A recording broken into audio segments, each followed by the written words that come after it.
Hello friends, இன்றைக்கி நம்ம பார்க்க போகிறது இடித்து வச்ச ரசம் எப்படி செய்கிறதுன்னு பார்க்கலாம். அதுக்கு உரல் எடுத்துக்கோங்க. 2 ஸ்பூன் மிளகு, 2 ஸ்பூன் சீரகம், இதை லேசாக தட்டிக்கோங்க. தட்டிட்டு கொஞ்சமாக தண்ணி சேர்த்துட்டு இது கூட பூண்டும் சேர்த்து கொஞ்சமாக இடிச்சுக்கோங்க. இது ஒன்றும் பதியமாக இடித்தா போதும், ரொம்ப நைஸாக இடிக்கணும்னு தேவையில்லை. இந்த அளவுக்கு இடித்தா போதும். இதை தனியாக வச்சுக்கலாம். இப்போ வடச்சட்டியில் நார்மலாக நம்ம தாளிக்கிற மாதிரி கடுகு, கருவேப்பிலை, பெருங்காயம், நம்ம இடித்து வச்சுருக்கிற மிளகு, சீரகம், பூண்டு இது எல்லாத்தையும் சேர்த்து நல்லா வதக்கிக்கோங்க. வதக்கும் போதே உங்களுக்கு நல்லா வீடு ஃபுல்லாக வாசனையாக இருக்கும்.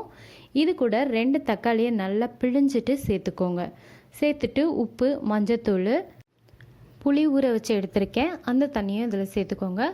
லாஸ்ட்டாக கொத்தமல்லி தூவி லேசாக கொதி வந்தவுடனே இந்த அடுப்பை ஆஃப் பண்ணிவிட்டு நல்ல சூடான சாதத்தில் போட்டு சாப்பிட்டு பாருங்கள், சூப்பராக இருக்கும்.